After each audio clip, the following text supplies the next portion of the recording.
দিদির বাড়িতে এটা ছিল আমার দ্বিতীয় দিন, তাই সকাল সকাল রেডি হয়ে 7টার মধ্যে আমি চলে গিয়েছিলাম আদ্যাপীঠে বা আদ্যা মন্দিরে।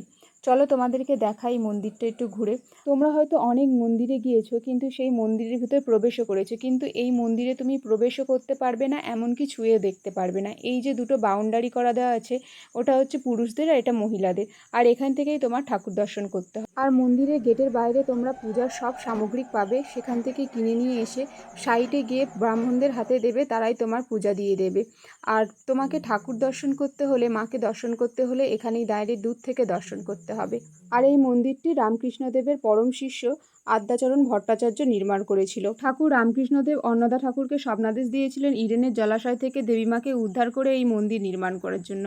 আর তিনি এও বলেছিলেন যে 12 বছরের মধ্যে এই মন্দির নির্মাণ করতে হবে, আর 12 বছরের মধ্যে এই মন্দির নির্মাণ না হয় তাই পুরোহিত ছাড়া সাধারণ মানুষের প্রবেশ নিষিদ্ধ।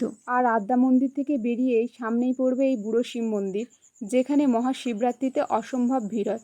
শুধু তাই নয়, এই যে তোমরা দেখতে পাচ্ছ কত ধাগা চুন্নি বাঁধা আছে, তোমার যদি কোনো মনের মনস্কামনা থাকে অবশ্যই তুমি তো এখানে এসে পূরণ করতে পারো, বেঁধে দিয়ে যেতে পারো। আর যদি তোমার মনস্কামনা পূর্ণ হয় তারপরে এসে তুমি পুজো দিতে পারো। তারপরে বাঁদিকে দেখছি নানান রকমের মন্দির, মানে এখানে মন্দির আছে আদি মন্দির, যুগল মন্দির, অনেক রকমের 5-7টে মন্দির আছে। তারপর চলে এসেছিলাম আদ্যাপীঠের বিশাল একটা বড় ডাইনিং হলে, যেখানে ঠাকুরের ভোগ খাওয়ানো হয় মাত্র 60 টাকা টিকিটের, আর ছোটোদের জন্য 30 টাকা। 5-6 রকমের ভোগ খাওয়ানো হবে, আর খুবই সুন্দর খেতে এখানকার ভোগ।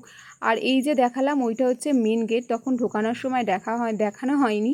আর ওই যে হলুদ বিল্ডিংটা দেখতে পাচ্ছেন ওইটা হচ্ছে স্বাস্থ্যকেন্দ্র। এখানে হচ্ছে অল্প খরচে এখানে ডাক্তার দেখানো হয় মাত্র 50 টাকা টিকিটে। এমনকি তুমি কোনো রিপোর্টও যদি এখানে করতে চাও অসম্ভব কম খরচেই এখানে রিপোর্ট করা হয়। আর আমারও কিছু রিপোর্ট ছিল, যার জন্য আমি এখান থেকে রিপোর্টটা করে নিয়েছিলাম। যেহেতু আমার কালকের বাড়ি যাওয়ার সময় আমার ডাক্তার দেখানো আছে, তাই দিদি বললো যে তুই এক কাজ কর, এখান থেকে রিপোর্টটা করে নে।